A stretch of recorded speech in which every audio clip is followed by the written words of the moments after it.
આપે અમારી ચેનલને સબસ્ક્રાઇબ ન કરી હોય તો ચેનલને સબસ્ક્રાઇબ કરી લો, જેથી કરીને આપને નવા નવા વિડીયો આવતા રહે અને આ વિડીયોને લાઈક અને શેર કરો.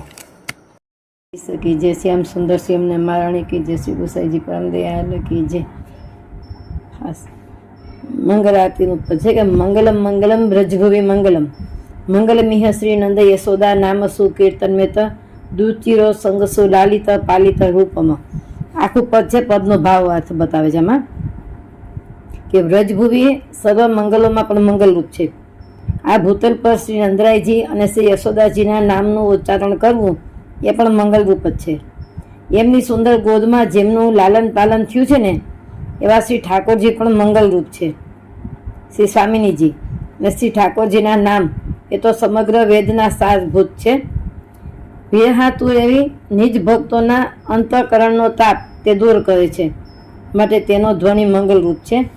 ગોપીજનો, ગોવાળિયાઓ, ગાયોના ધણ, હરણીઓના એવા ટોળા વગેરેના હૃદયમાં ઉછળતો ભગવદ અનુપમ હોય મંગલોના સાગરો લઈ આવનાર છે.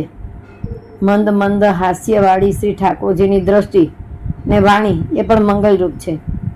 આપ જ્યારે બોલો છો ત્યારે આપની ઉન્નત નાસિકા એના પર બિરાજતા મોતીની ગતિ શોભાયમાન લાગે છે, એ પણ મંગલરૂપ જ છે.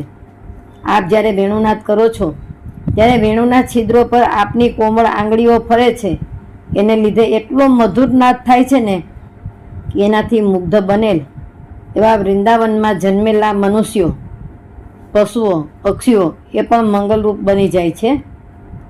મંદ ગતિવાળા સુંદરતાથી જન્મેલા એવા મનુષ્યો, પશુઓ, પક્ષીઓ એ પણ મંગલરૂપ બની જાય છે. મંદ ગતિવાળા સુંદરતાથી વિહરતા એવા રાસમાં રહ્યા હતા તે ગોપીજનો એવું ગાન કરે છે કે અમારું સર્વસ્વ પ્રભુનું જ છે, બધું અમારા સ્વામીનું છે, એટલે એ પણ મંગલરૂપ જ છે. હે ગોવર્ધનધર પ્રભુ, આપનો હંમેશા જય થાવો, જય થાવો. આપને શરણે આવેલા અમે ગોપીજનો છીએ, એમનો આપ અંગીકાર કરો.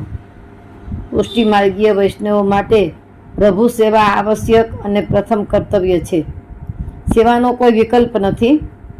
આ કારણથી જન્મ પ્રકરણથી ફળ પ્રકરણ સુધીના પાઠ પણ આવશ્યક છે, પરંતુ બધા જ ગ્રંથોનું મનન કરે તો સેવા રહી જાય. જેથી મંગલા આરતી સમયે મંગલમ મંગલમ એનું ગાન કરવાથી ફળ પ્રકરણ સુધીનો બધો પાઠ થઈ જાય છે. આ જ એની મુખ્યતા છે. અખંડિતાનો ભાવ બતાવે છે એમાં કે એક ગોપીજનને શ્રી ઠાકોરજીએ આગલા દિવસની રાતે એની નિકુંજમાં પધારવાનો વાયદો કરેલો, પરંતુ શ્રી ઠાકોરજી રાતભર તેમને ત્યાં પધારતા નથી. રાત છે ને બીજા ગોપીજનની નિકુંજમાં ગાળી ને વહેલી સવારે પધારે છે. ત્યારે ગોપીજન શ્રી ઠાકોરજીના વિરહથી ઘણા દુઃખી હોય છે. ક્યારેક તે પોતાનો ગુસ્સો શ્રી ઠાકોરજી સામે પ્રગટ કરે છે, તો ક્યારેક ઠાકોરજીને કટાક્ષ વચનો કહે છે. રસશાસ્ત્રમાં નાયિકાના જુદા જુદા એવા ભેદ બતાવ્યા છે.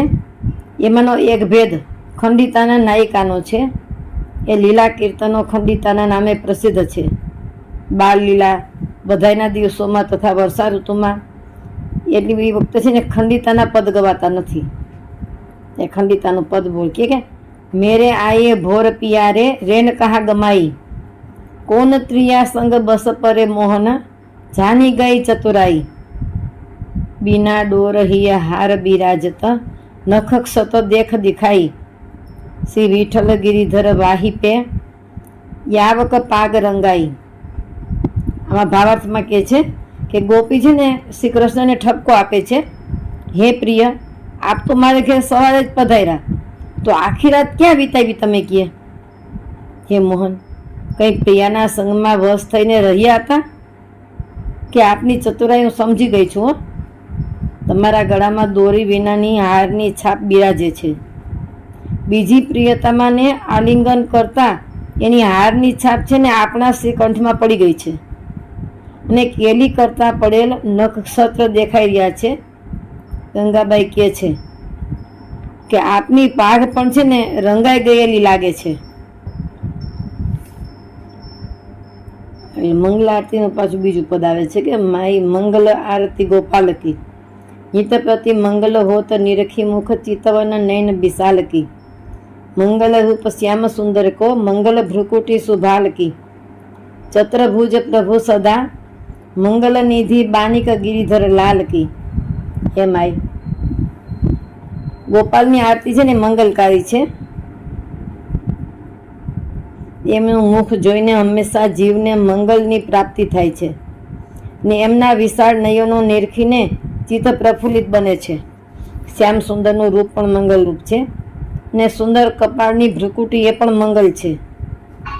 ચતુર્ભુજ દાસ કહે છે કે શ્રી ગિરધરલાલની વાણી પણ સદા મંગલ નિધિ રૂપ જ છે.